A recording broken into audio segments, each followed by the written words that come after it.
What is up, Will? What's up? What's up? Hey, welcome, Story of the Fight listeners. Man, are you in for another treat today?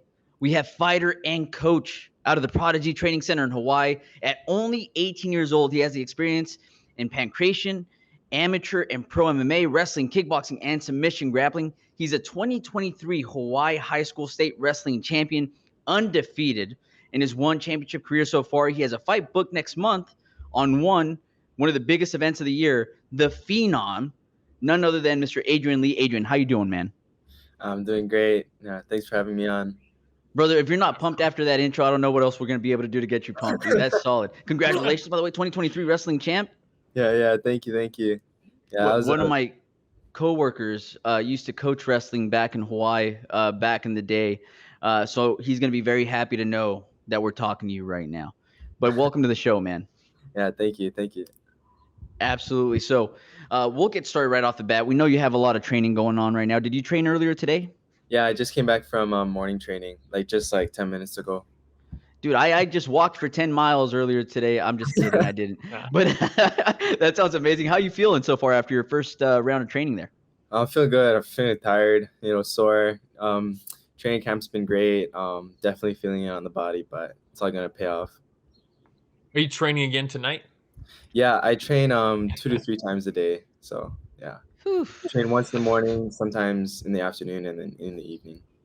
How do you strike a balance of, because obviously you got to get reps in that multiple times a day, but not overworking yourself or overextending or anything like that? The way I do that is just I train as hard as I can whenever I do train, and whenever I'm not training, I'm doing everything I can to recover and rest. I take a lot of naps throughout the days, and lately I've been doing ice baths every day. Or not a lot of naps, one nap. We have something in common now. When you're talking about all the training, not so much the naps throughout the day. Now we do. So dude, I got recovery down, dude. Recovering from not doing anything. So we talked about it before we hopped on, Adrian, right? Not going to be a super serious interview. So I'm just going to ask you, right? What do you do for fun outside of MMA? We know that you obviously are training a lot. You're focused around MMA, but what do you do for fun? For fun, I've been getting into photography and videography. That's just kind of a small side hobby of mine. And then other than that, anime. I watch a little bit of anime, but that's all. We just had a fight companion earlier for 171. Somebody was talking anime, and I was just mentioning how my son asked me to watch Jujutsu Kaisen with him. Mm-hmm. And I was like, dude, Jujutsu? I'm all in. I didn't know there's anime around grappling. Let's do it. Nothing about grappling, bro. Yeah, nothing out. It's good though. Oh yeah, your boy's hooked now though. I still gotta watch this. Did you already watch the second season? Oh yeah. That was really good. Okay. No spoilers. I just finished the first season not that long ago, right? And so now I got to catch up on the second season. I'll hit you up afterwards. We'll see what we think. We'll break it down. That's so funny, dude. Oh man, I saw in an interview you were saying that you were getting into Counter-Strike Go. Are you still? Yeah. I was getting into it a little bit ago, but lately with all the training, I feel like I don't have much time to play video games. I'm usually just too tired. Yeah, I feel like that's one you got to stay on top of too. Mm-hmm. Yeah, People are real aggressive in that. Yeah. So, Adrian, one of the things that we mentioned in the intro, right, was the 2023 Hawaiian State Wrestling Champ. Something that I've been curious about is how was school for you? As a fighter, going to school, how is it different? How do you feel like it differs from everybody else's high school experience? I'd definitely say that your average high schooler wasn't doing what I was doing, but for me, it was kind of normal for me because ever since I was a kid, or 3 years old, I've always been training. So even when I was going to school, I was still training before or after school. So it's never really felt like anything different. And it was a fun experience, high school. Since 3 years old, man, what's your first memory of fighting or training? The very first one that comes to mind? Mm-hmm. I'd say my first pancration match was at 4 years old. It was Tiger Balm something in Canada, and I remember I was stoked. But yeah, that was 4 years old. First memory. Will, what were you doing at 4? Oh man, at 4, I was like playing in the dirt, dude. Yeah. I remember actually no, you know what? When I was 4, we moved to the house that I ultimately grew up in, and I remember I was like in one of the bedrooms. We were like checking out the house, and they had a trampoline in the backyard, and I was like looking out the window at this trampoline, and I was like, dude, we're gonna get this house, and then I'm gonna get to jump on this trampoline. And then the other family moved and took the trampoline, and I was like, what happened? I don't understand this. Dreams crushed right off the Yeah. bat. Yeah. Oh, so Oh, man. stupid. So again, you've been training now since the age of 3, you said, right? You had your first pancration match at the age of 4. So that means you spend a lot of time with your brother Christian, for example, in the gym, right? Do you ever catch Christian in any submissions while you're all training in the gym? You could tell us. Nobody's going to watch. It's just a few thousand people, dude. I cannot say. I cannot say. I do not know. But is it?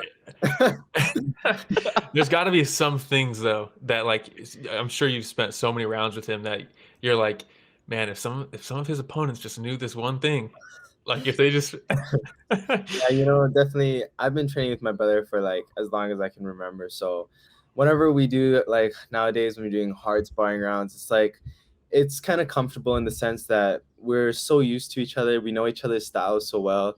It really helps us evolve each other because like we really have to invent new things and create new things that the other person hasn't seen before to, really get the edge on the other. Yeah, that's a good point. That's an angle that I think a lot of us don't really think about very often, right? Because people might be watching tape to get to know you more for their next fight when you're their opponent, but your brother knows you better than anybody, so you have to continue changing your own style to just be able to try to sub them in the gym, right? Yeah. Or maybe not. It's all right. Like I said, only a few thousand people will watch. But no, that's good stuff. I didn't think about it that way. If you do ever sub him, or if that has ever happened, would you would you gloat a bit and call yourself the champ? No. For me, it's like my brother's been beating me up for like I don't know how long. So it's like for me, it's just training. It's just like it's great if it's great that we're helping each other evolve our games. Yeah, 100%. That is. Yeah, and even if y'all weren't in a fighting family, right? Like your brother's still probably gonna beat you up. That's what brothers do. That's their job, right? Yeah, at least you know how to fight back. Yeah. So, quick question, sir. With all your history in fighting, let's just put the fighting out of the way. If you weren't a fighter, right, what is it that you'd be doing right now? Honestly, that's a tough question. I feel like I've gotten it a few times, but I can't really imagine myself doing anything but fighting because ever since like my last memory, really, I've always been in the gym. If anything, if it wasn't fighting, it'd be some type of other combat sport like wrestling, boxing, kickboxing. It just have to be something to do with, combat sports because that's like all I know really. You don't watch any other sports? No. The only thing I watch is fighting. I watch like grappling, wrestling, only combat sports. Well, you just ruined one of my other questions, just so you know, Adrian, because one of my other questions was going to be like, if you could switch places with any other athlete out there in any other sport, who would it be? Well, I mean, it'd probably be like, I don't know, John Jones or something. Someone in the That's so funny. I was going to say, at least throw me a Michael Phelps or something, just a random athlete out there. Is the inverted triangle still your favorite move in the gym? Oh, yeah. That's definitely a fun one. I got some other tricks up my sleeve that I'm planning to showcase out in Japan. But I definitely, whenever I'm in the gym, I always like pulling off like weird and like new submissions that are like difficult to pull off because it's just like all the more rewarding and it's all the cooler in competition. Throwing gogoplatas and stuff like that. Yeah. That's funny. All right, Adrian, let's say back to the switching places with people because now I'm curious, right? But let's say that you were to switch places with me here, right? Now I'm sore from training, you're sore from getting old. We switch places. If you had the ability to interview any other fighter out there, who would it be? I'd say either Islam Makhachev or John Jones, because I would just love to pick the minds of the greatest fighters of the sport, because, well, I mean, it'd be different if I was in your place, but for me as a fighter, I'm always looking to improve my game, and I definitely want to know what works for other people and see if I can apply it to my own style. Nice, Smart. man. Have you ever gotten close to possibly being able to talk to any one of these fighters? No, I haven't. It's just we have a pretty tight circle. I mean, the only thing I really do ever is go to the gym, come home, go to the gym, and like whenever we do go to the events, it's just like my whole family together. So yeah. What would you say? We actually had a fan question. We told a few people that we were going to have you on, just give them an opportunity to ask you things too. And one of them was, which of your siblings' fights were your favorite to watch? Either not just the fight itself, but maybe just like the environment, things like that. The lead up to it was fun. Maybe the trip was cool. Like anything stand out? I'd say maybe my brother's fight, because more so of my brother than my sisters, I was more a part of, because I've been like my brother's main training partner for the past few years. So it's like definitely getting to go with him, seeing like the whole experience and seeing what he's gone through. It's really a cool experience. And that was a question from Austin. Shout out Austin. He's always spamming your name in our live chats and our comments, talking about how great you are. It's got to be cool when you're training with someone for so long, and they're in a title fight specifically, right? And then you must see things that you guys caught in the gym, like, oh, this is probably going to work, and then they hit that in the fight. That's got to be super rewarding, right? Oh yeah, definitely. It's so rewarding seeing all my brother's hard work pay off in the ring, especially ringside. I can see him like going through everything that we worked like thousands of reps on. Like the Timothy fight, we worked that so much, that counter, and he just executed it perfectly. You turn into that. It's like the Leonardo DiCaprio meme where he's like pointing at the TV. You're like, yeah. Did it? Oh, dude, the cool thing is you mentioned about how close you and your brother are around training. So he must be giving you so much great advice all the time, right? But what I'm curious about is what's the worst advice you've ever gotten? Not from your brother, just in general. Just in general, maybe a random fan or something. What's the worst advice you've ever gotten around fighting? There's a lot of know-it-alls like us, you know? Yeah. Yeah, you don't hear me yelling at the screen. I'm like, just bite down on your mouthpiece and swing, you know? Like, I don't know. I mean, I've definitely got a lot of bad advice, or like I've just heard a lot of bad things. I'm like, that's so dumb. But maybe like this is not so much that like I think it's like dumb, but like when people talk about overtraining, like with our family, we're like, overtraining, it is a thing, but it's more so mental than if anything. So I think as long as you keep your mental in check, you can train as hard as you can. I think it's like as long as you're not training stupid, right? Yeah. Mm-hmm. Yeah, that's a doing big dumb part. things out there. Yeah. All right, and then like I said earlier, a lot of people know Adrian Lee, the fighter, right? But what's one of the things that fans would probably be like most surprised to learn about you? I don't know. Honestly, I kind of feel bad because I don't have there's not much else to me than fighting. There's, the only other things would be like, I used to play a lot of video games, or photography and videography. Console or PC gaming? PC. Yeah, I PC? was like, ever since I was a kid, I was like so heavily addicted to video games, like all day, every day. Which one would you say is like the most one that you've ever been addicted to?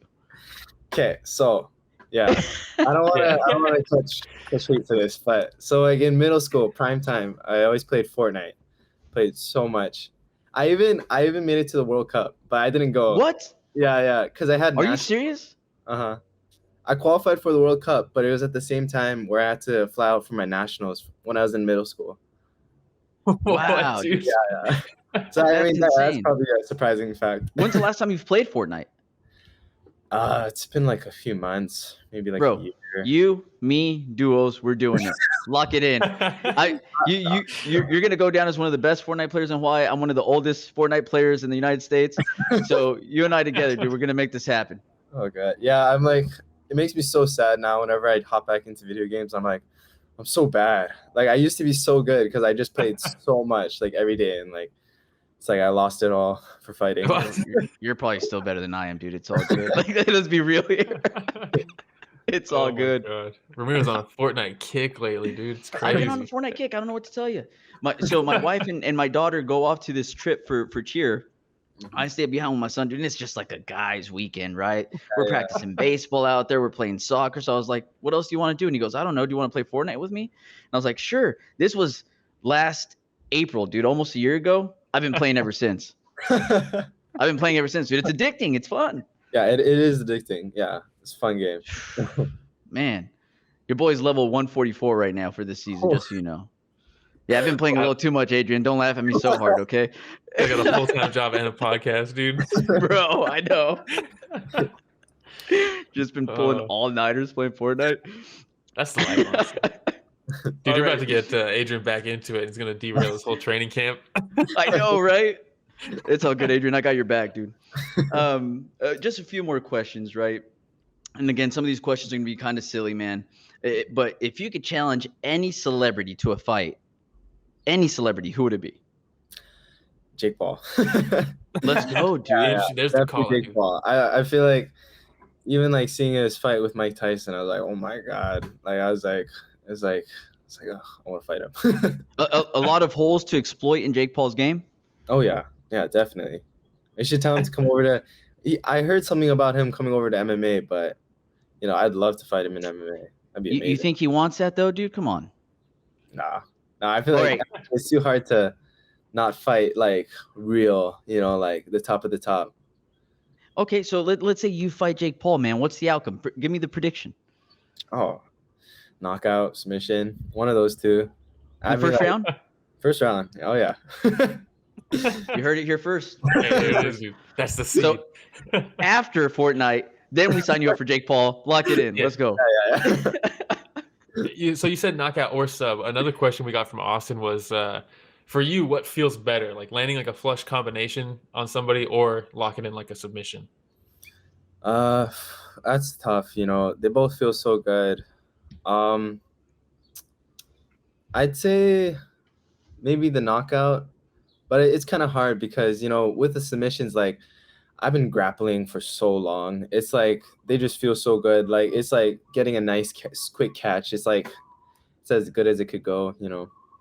Especially if you like set some traps to lead it into it or something like that. Yeah, that is cool. All right, let's see. How many more fan questions do we have here, Will? We got a couple more. We might as well just run through them, right? Yeah, why not? Shout out Keith. Keith wanted to know what was the most challenging thing or a challenging thing moving from amateur to pro in MMA? Good question, Keith. I'd definitely say the pressure and like all the expectations. You know, once you go pro, there's no going back. You know, for me, there has never been going back for me. Like there is no giving up. Like there's no outs. You know, I've never like been one to quit ever. So especially when you get to the pro stage, though, that's when it's like all eyes are on you. You know, it's a big time. Yeah. Yeah, I think I saw an interview of you in the past where you mentioned like you're not too fazed by like the bright lights and the big crowds and stuff like that because you spent so much time, you know, like you said, in Christian's corner for title fights. Like, so the stage you already kind of became accustomed to that before. That's got to be a huge advantage. Oh yeah. Yeah, definitely. Going to my brother and my sister's fights, you know, it's definitely helped me a lot to get, you know, I'm so used to it. I've been like going to one event since I was like, I don't know, 10 years old. So it's like, it's really great that I got that experience. And now when I go into the ring, it's like, it's so familiar, you know, and it's like, it's so much easier to get through the whole fight experience. That makes sense. That makes a ton of sense. Let's see. I think I know the answer to this one. We had one from Genevieve. She wanted to know if you had to pick one martial art to train for the rest of your life, what would it be? Like besides mixed martial arts? Yeah. You had to pick one subdivision. Maybe grappling. I don't know. It's kind of hard because I've been grappling for a long time, but I've been doing everything for a long time. It's like there's not really one or the other for me. It's like mixed martial arts as a whole. I've been training for as long as I can remember. Yeah, and then we've talked about that before. Like that new generation, exactly. Where you're that new generation where you're coming up training mixed martial arts.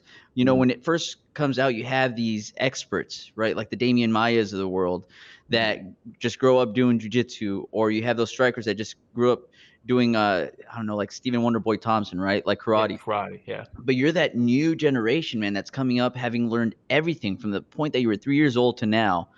So you're so well-rounded, right? Yeah, definitely. It all shows. It definitely shows for sure. Any more fan questions, Will? I think that's all. Okay. Yeah, I think that's all.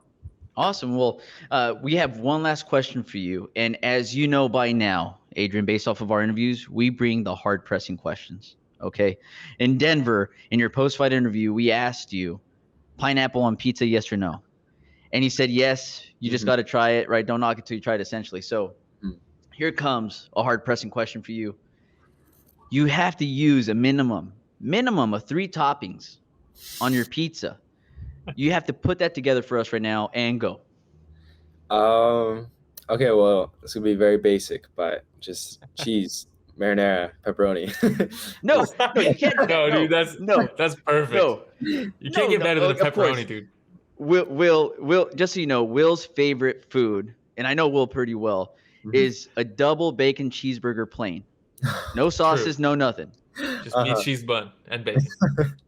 So of course, when you say cheese and pepperoni, he's like, "Oh yeah, that's the best." No, if you're to choose, okay, let's add 3 more toppings onto that. Let's say it's pepperoni pizza. 3 more toppings. What would it be? Sure, I'm so basic. Like I really only have pepperoni pizza, or it'd be like I don't know, ham, pineapple, and no, barbecue sauce and chicken. Ooh. Oh, that's a good one, actually. See, that's a good one. Yeah. Look, even Will was impressed. Mr. Plain himself. Look. Hey man, hey man. I didn't mean that in a bad way, just towards your food. But that's it, man. Those were all the hard-pressing questions we had for you, Mr. Adrian Lee. We really, really appreciate you hopping on the podcast. Like we said, we know that you're super busy. You're training multiple times a day. So for you to make some time to hop on this podcast and allowing us to interview you, but more importantly, allowing the listeners to get to know a different side of Adrian Lee, man, we really appreciate it. Yeah, of course. Thank you for having me on. It's fun talking to you guys. It's always a good time. We know you got a big fight next month. Do you have anything you want to plug or promote or anything like that? Yeah, basically, not basically. Make sure to tune into that fight. It's gonna be a fun one.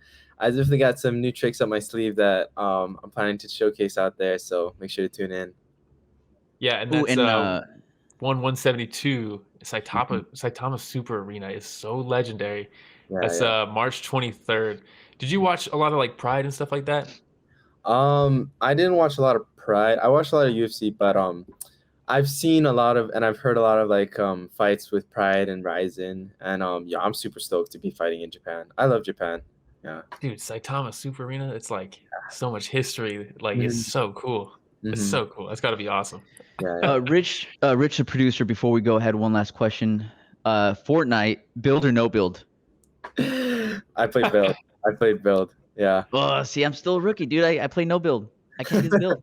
They're both fun though. Yeah, they're both fun. That they are, my friend. Well, hey, thank you once again. We really appreciate it. Best of luck, not just in your next fight, but for the rest of your career, man. You truly are one of the brightest stars in one already, and you're just getting started right now, man. So just excited to see where your career goes. Yeah, thank you so much. Yeah, it's good talking to you guys. Great talking to you. If you don't mind hanging out just a second, Mr. Adrian Lee, and for everybody else, thank you for joining us for this special interview, Story of the Fight.